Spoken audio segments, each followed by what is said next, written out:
All right, perfect.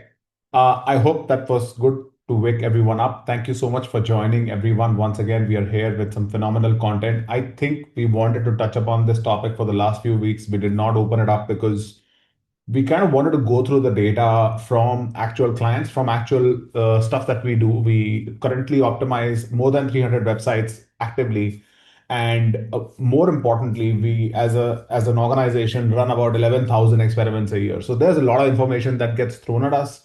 And one key thing we've seen is that AI traffic is scaling for everyone, especially enterprise. We are seeing AI traffic is scaling really fast, and I think the first challenge, of course, with that is to differentiate between human uh, traffic that is coming via AI and, of course, non-human traffic. So bots and all of the kind of funny stuff that happens on the internet reaching the website. So the first thing was, of course, that. And once we figured that out, we wanted to figure out what is it that makes it convert. So we wanted to focus purely on that.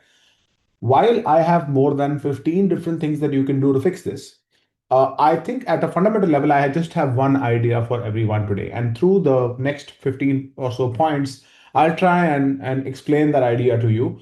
I don't think I will need a full hour from this group today. So I'll try and be articulate, but at the same time, I won't be spending more than needed number of words on explaining the whole thing. So let me just jump right in and let's understand what exactly is happening. What are we seeing on the data? We work with clients across industries, more than 35 different industries. So we have a fair amount of experience on what works and what doesn't work. We also do audits off-site traffic in a very, very deep way. So if you need one, please let me know. I'll make sure that somebody gets on the job and we'll do that for you and we won't charge you for it. So that's what you get if you attend the webinar. But anyways, let's get into this.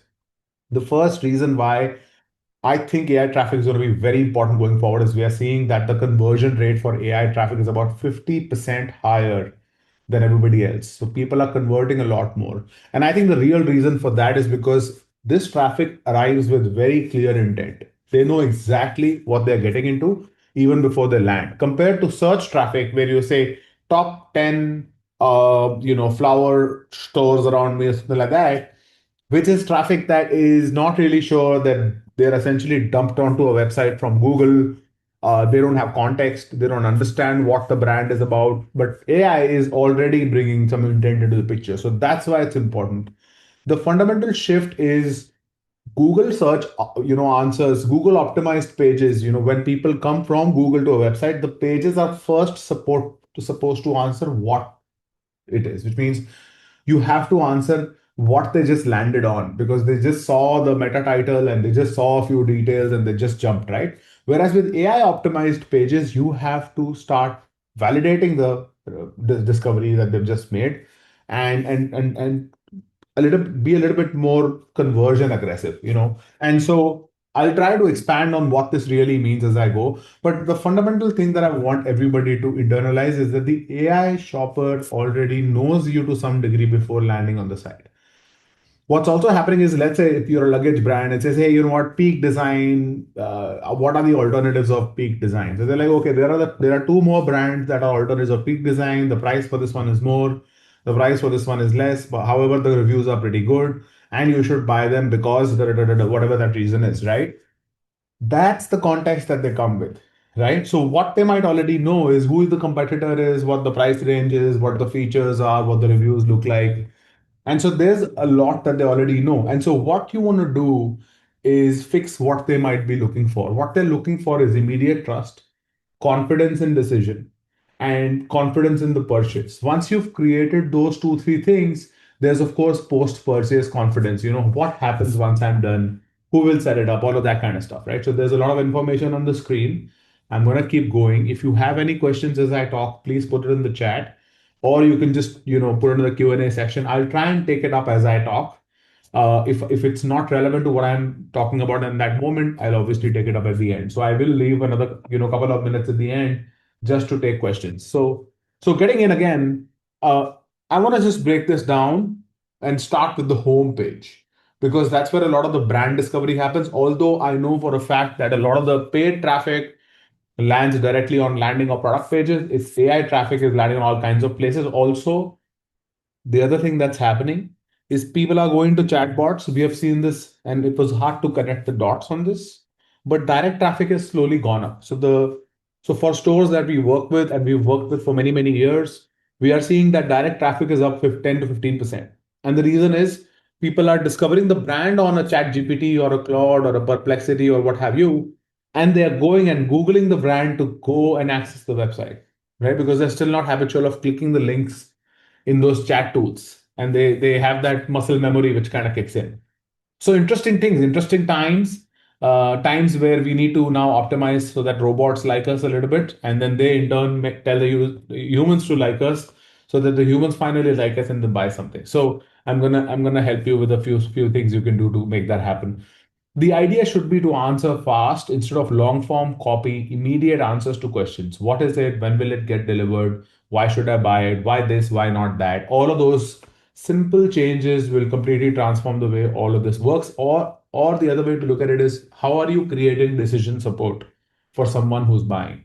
Removing friction, of course, right? Don't let them explore too much. I don't think 10,000 comparisons are needed. Long form product description copy, which was needed for SEO, is not that important now. So you can still leave it on the page, but hide it. And there's no reason to tell a whole story about how the founder founded the company and all of that. I'll come to that in a minute, but I think that's kind of the crux here. But let's just expand on this. So the first thing is homepage.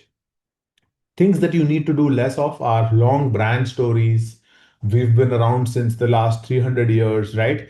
Generic mission statements, all of those things are not required. Slogans and titles and all of those things are not needed. What's needed instead is immediate product clarity. For example, performance supplements for endurance athletes, right? Instead of helping unlock potential, right? Which is kind of cryptic. Nobody understands what that means and it's not needed, right? Social proof that is helping decisions, right? So thousands of happy customer is boring. Nobody cares for that. 12,000 reviews, 97% people recommend. If you give those data points, AI also picks up on that. And so the final result that somebody sees inside of ChatGPT or Perplexity also eventually changes.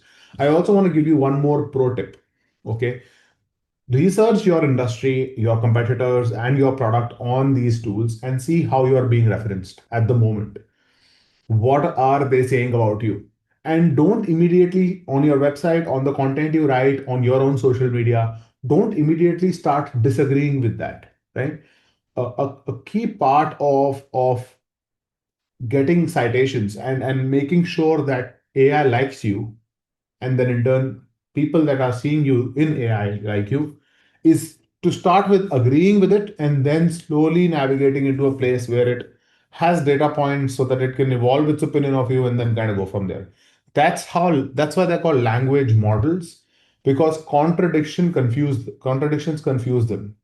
And so what's gonna happen is instead of having a cohesive way to understand your brand and product, you're gonna have them hallucinate about you and then you're gonna get left out. So you don't want to do that. Focus on that. That's a very simple pro tip. Remove all marketing language, right? Experience the future of hydration, etc. I think nobody cares about the future of hydration. Insulated bottle that keeps water cold for 36 hours makes more sense, right?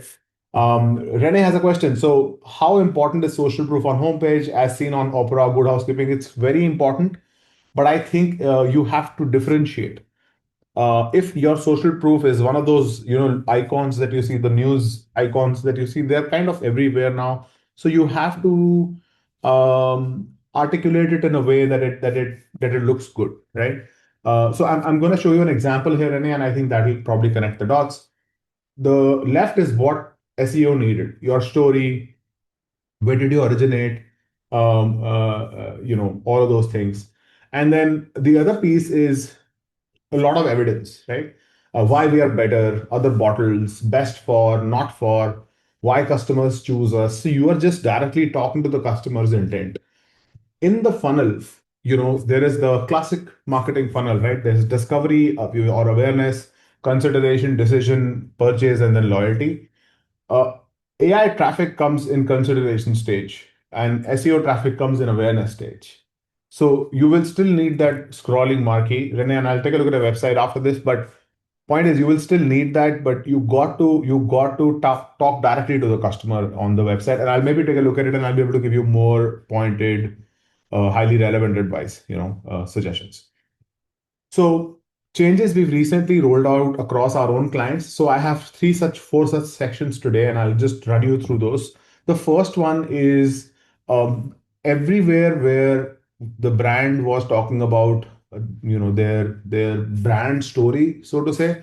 We've changed this to why shoppers choose us as an option, right? And this shoppers is actually an optional adjective. I don't know if that's an objective. I would say it's a noun, but anyway, so not too technical with English, but generally speaking, that you could change that to why mothers choose us, or why cyclists choose us, or why whatever, why athletes choose us, or whatever it is, whoever it is that you're trying to sell to, but that's what you want to jump into immediately. And I think the H2, H3, H1 tags get picked up by AI, and they obviously you get prioritized, and all of those things kind of work out really, really well. The other important thing, the other really important thing with this is, I'm so sorry, I have a technical error here. I'm just gonna take care of this.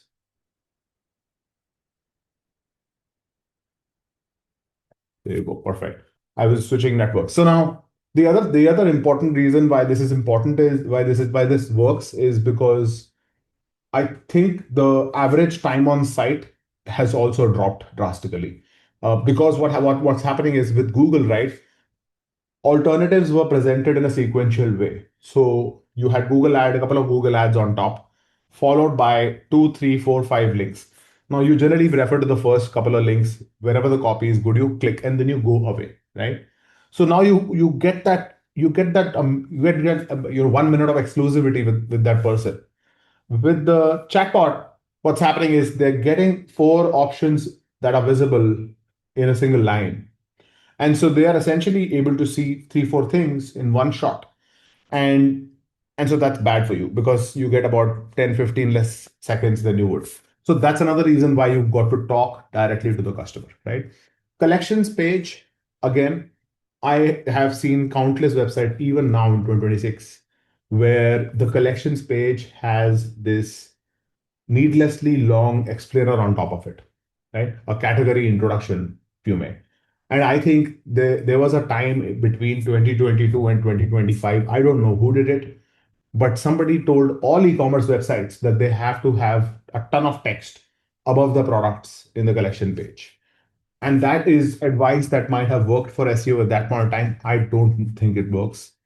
I'm not an SEO expert, disclaimer, but I've seen at least 1,000 Google Analytics accounts in the last 10 years. And so it could be more actually, but my limited point or my limited submission here is that you have to shorten the time to product, which means the time that it takes for a new person that comes to your website to reach the product page has to be brought down. And that's going to happen when all the genericness kind of goes out, right? Endless grids of products are not important. Marketing slogans, find your perfect match and the perfect fit, and all of that is not real, right? Broad collections are also not needed. All products, the entire men's section in one page, all of that is not needed. Let the user narrow down. Let them go to the next category. And the way to make that happen a little bit simply is use filters in a very smart way. The first one is filter by problem, right? You're shopping for jackets. You need jackets for what use case do you need jackets for, or what problem are you trying to solve, right? In this case, for example, keeps drinks cold all day, leak proof, lightweight for hiking. So you're kind of trying to achieve something here through calling out the user's problem. So if you're selling, for example, health supplements, you're saying, okay, acne, hair fall, whatever it is that you're trying to solve. On the other side, use case, hiking and trekking, workouts, office or desk, so clothing or whatever category that might fall in.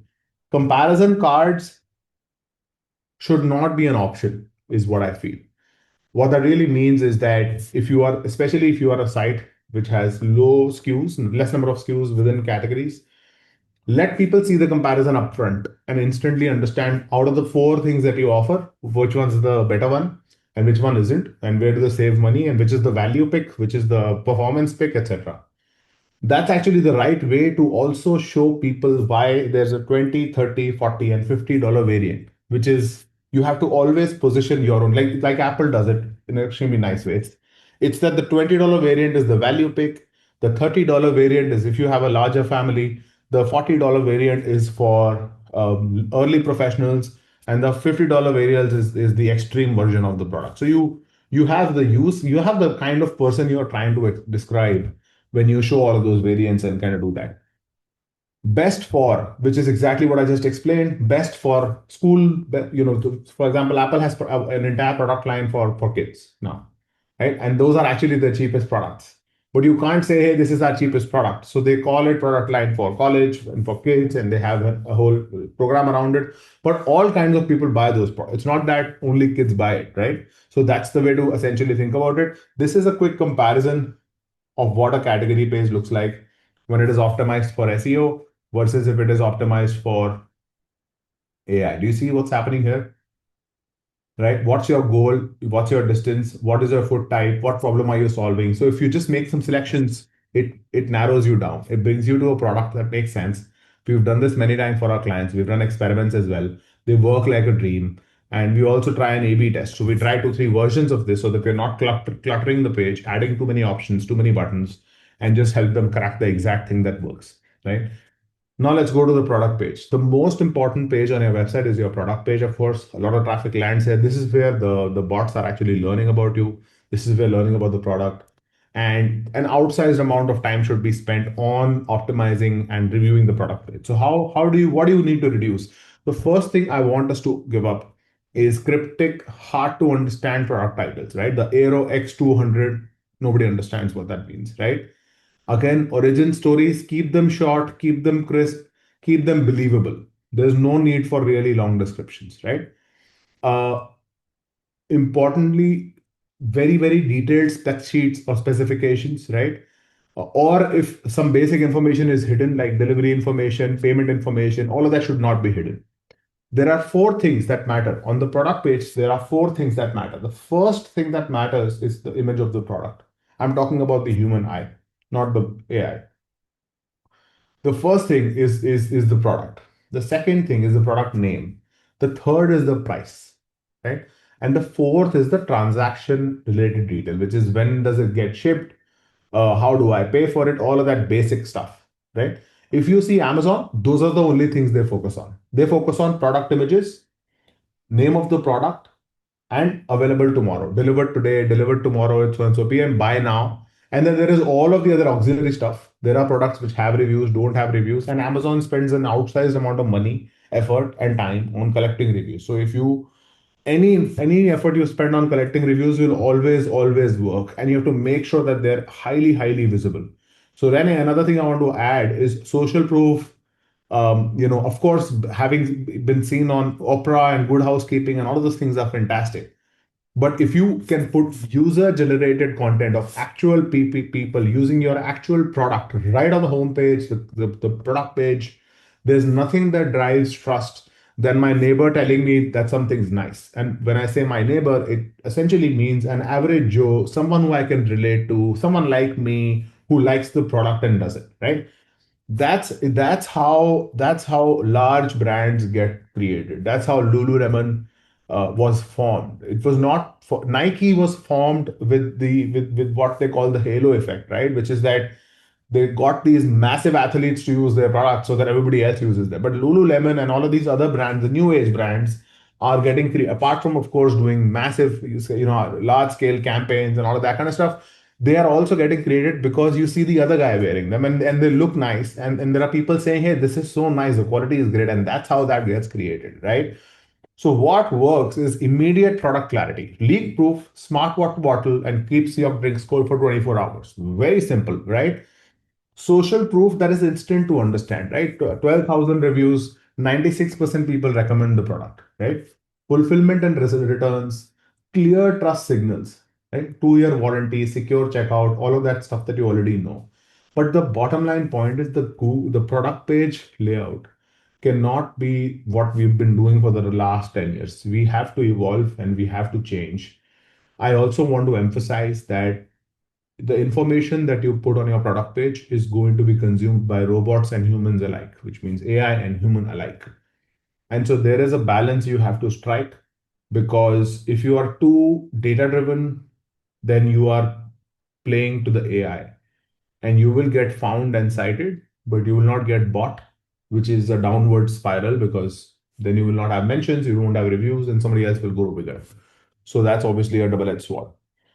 The other optimizations that we've done on PDP, of course, is the first one is we removed like a 700 word SEO focused description and switched it out with a visual kind of setup and made it extremely simple to understand what we are doing. So, and this worked really well. We've done this A/B test before.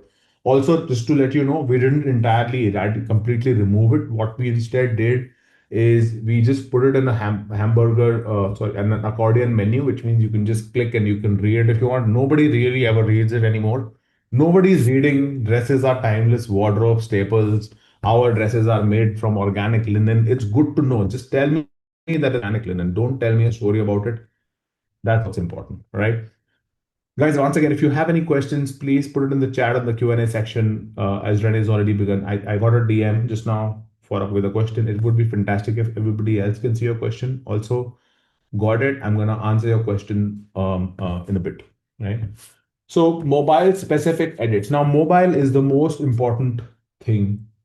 Uh, um, I think there are two, three things that are common now. The first is desktop traffic converts twice as much as mobile. Second, mobile traffic is twice as much as desktop. So really speaking, your biggest channel converts the least and your smaller channel converts a lot. And that's normal because a bigger screen is something you are sitting on when you have more time. You're not on the move, you're not in the train, you're not in the cab.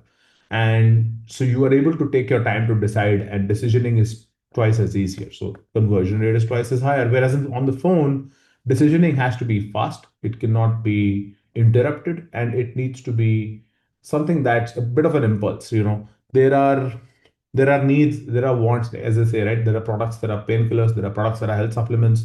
You have to understand if you are a painkiller or if you're a health supplement. Are you something that I must have and have it now, or are you something that I may need and may need it at some point? So what do we want to reduce on mobile? We want to reduce pop-ups. We want to reduce multi-tap paths to places. We want to reduce long scrolls, and we want to make sure that there is zero paywalls, account creation, fill the form, none of that. Very, very simple. So what do we want? We want that just one fold of the mobile screen. That's my dog, by the way. But that just one fold of your mobile screen can give all the information needed to understand the product, to believe that it's true, and to move ahead. That's the simple thing, which means I'm selling a jacket that's weatherproof, fantastic for rain. It's true size, gets shipped same day. Shipping to US mainland, for example, is in 2 days.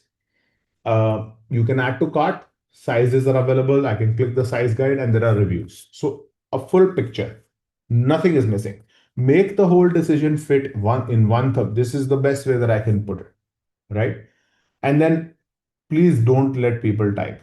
Create an account or that nothing. Just do a one click, have Shop Pay, have Apple Pay, have all the tools that you can plug in.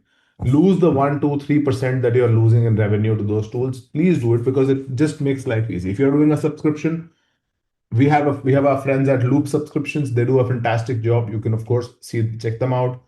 But there are so many tools like Recharge, etc., which you can kind of use if you're a subscription business. The bottom line is on mobile collection pages, for example, endless scrolls and just having people go through stuff is not the best outcome. Let people narrow down. Apply the same advice that I gave earlier to mobile. Narrow down, intuitive filters, which are use case or problem specific. Pop the product up once they want to select something, let them go. That's the way to do it, right? Also, images matter a lot. Even in mobile, like in this case, for example, I want to just go back to this. If you look at this, uh, sorry about that. So in this case, for example, just three images is not going to cut it. You have to make sure that they can fully absorb the feeling of the product, right? And it's extremely important that they do that, right? BrandDrop.ai is a tool that you can try for regenerating your product images. For example, you can just upload your product images there, and they'll create a really nice, realistic human version of the whole thing. Like this polo, it really works really well. It's called BrandDrop.ai. I'm just going to put it in the chat here. There you go. Okay. The next one is I think I've already spoken about how AI traffic kind of comes ready to buy. Don't do pop-ups, don't waste their time, all of those things. So this is an intrusive pop-up. This is a non-intrusive pop-up. That makes sense. Okay. Changes we've recently rolled out across client stores. Okay. Um, in this case, I'll just show you the visual example and it'll instantly make clear the whole thing. Okay. What we've done here is in this case, reviews were kind of hidden. And so here what we've done is we've moved them up. And this section that you see on the top here, this is what we've added, this very small. More than 100 images of actual people using the product. And then you've got 432 reviews.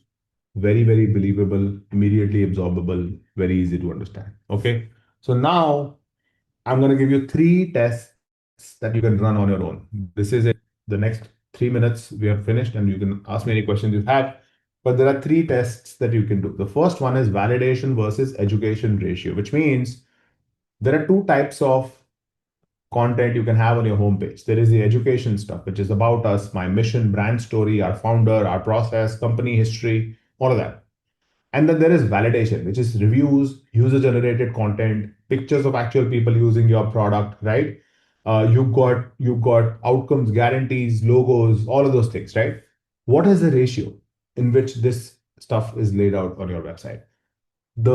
The original ratio used to be 70/30. You have to focus on SEO because that's how you acquire traffic. But now it's going to change to 30/70. So you still need the educational bit, but you need to lean on immediately understandable stuff, which is all of this. Which is what? Which is reviews, outcomes, guarantees, logos, customer numbers, certifications, results, shipping, returns. That's what it is. Okay.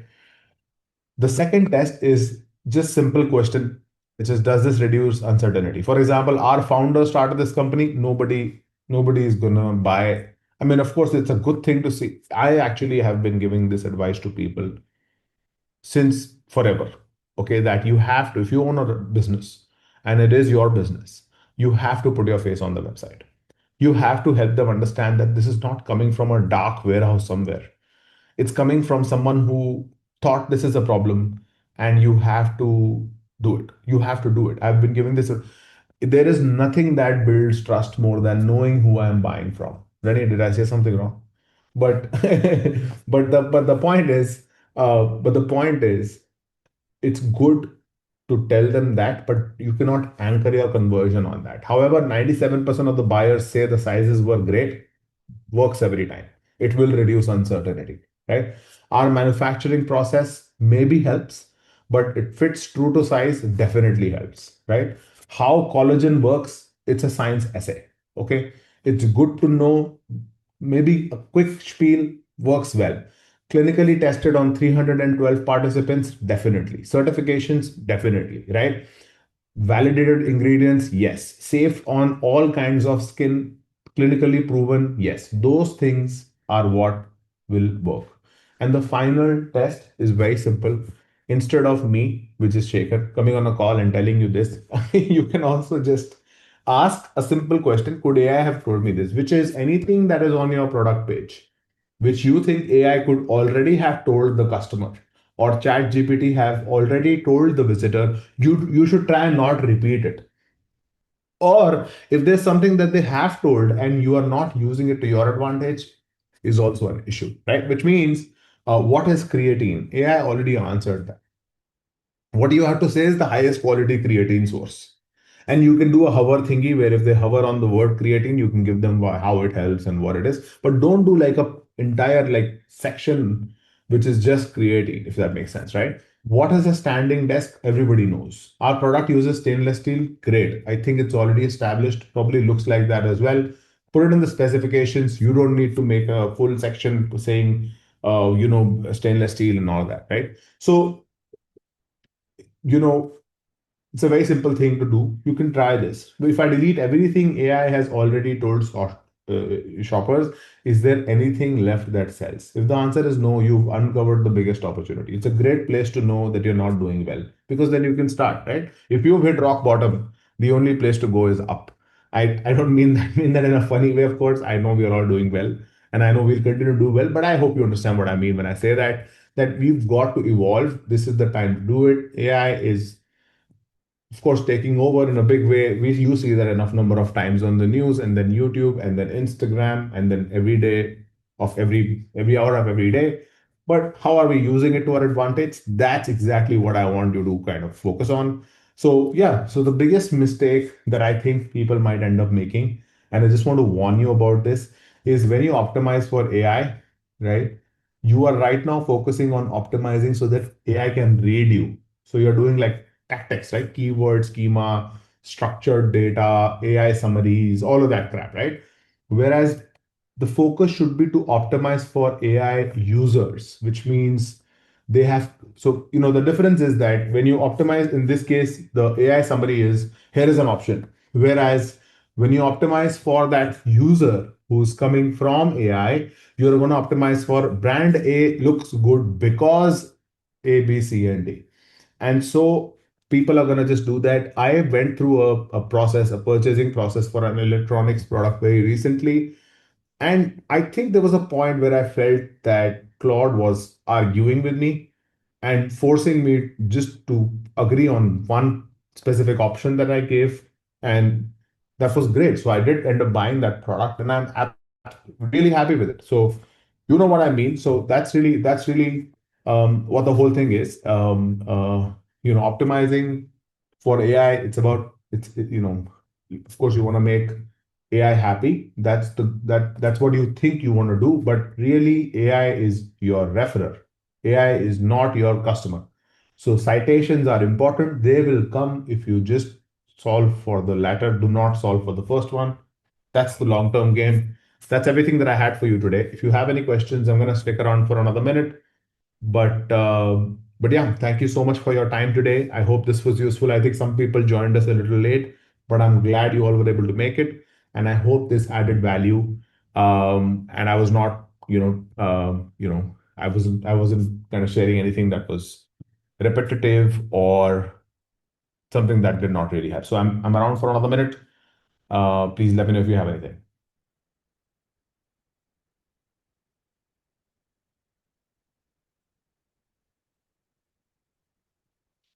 Rene, do you mind sharing your website? Do you mind if I open it here right now? And maybe everybody else can, you know, okay, let's just take a look at this. Thecomfortcompany.com.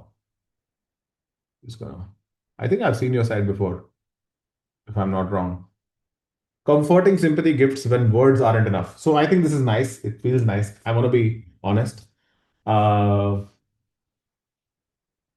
thank you so much. I'm just gonna kind of, wing it here and I'm gonna just walk you through some of the things that I'm thinking. I'm actually gonna switch to mobile because I think that matters a lot. I love the fact that the search bar is so prominent. I also like that this hamburger icon is on the top right. I would still see if you can use the bottom of the site a little bit better. Just for comparison, for example, if I switch to A and B Baby, this is one of our clients. If you see, we've done this menu for them and we A/B tested it as well. Oh, I think my VPN is getting blocked, but you kind of saw the menu at the bottom, right? Um, Comfort Company. Okay, so one of the things that I think you're doing right is I like the general feel we are getting here, but it's when I know that these are sympathy gifts, and but in this case, for example, comforting sympathy gifts and shop meaningful sympathy gifts, the fact that it's sympathy gifts is second. So I would want to just make it instantly clear that That's what the site is. I hope that makes sense. So there are two ways to do it. I mean, I think the title line, I understand. The title line is, of course, a great thing, but you could actually just come, you got comfort company. I think it should instantly go to sympathy gifts, and we can add another couple of ways of putting it. But the bottom line point is we need to have sympathy gifting as the primary message, and then we can get into everything else. Grief is hard, showing that you care should be easy, meaningful gifts, or all of the other adjectives that we want to use at this. Comforting, it's meaningful, it's all of those things, right? Um, I think the collections, the category icons are great. I have seen that buttons work better than images, right? What do I mean by that? I mean that, let me try and show you an example.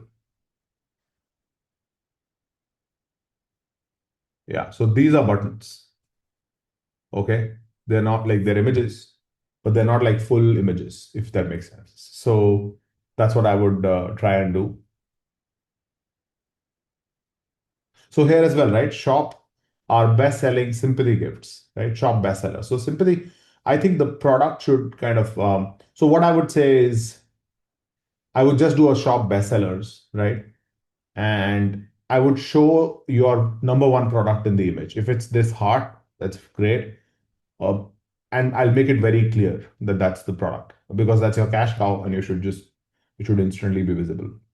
Anyways, what I will do, Renee, I'll ask the team to do a full order to the store, and we'll be more than happy to share that with you, such that it adds value. So yeah, I hope that was useful. Just a quick second, but I think those are some of the things that I would want to maybe experiment with. Also, I would want to take a look at the data and then make changes. But yeah.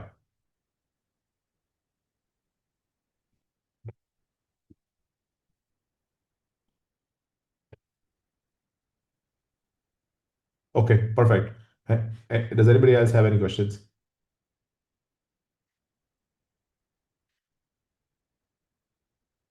You're welcome. Thank you.